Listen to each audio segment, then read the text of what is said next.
वज़ीर दाखिला मोहम्मद महमूद अली ने नाज फर्नीचर्स का तफसीली मुआयना किया, जहां उन्होंने प्रोपराइटर जावेद जंजुआ से मुलाकात करते हुए शहर हैदराबाद में पहला शोरूम खोलने पर मुबारकबाद पेश की और नेक तमन्नाओं का इजहार किया।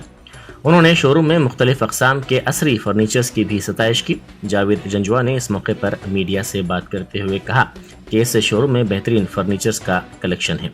शादियों के लिए फर्नीचर काबिले दस्तरस कीमत पर दस्तयाब करवाया जाता है।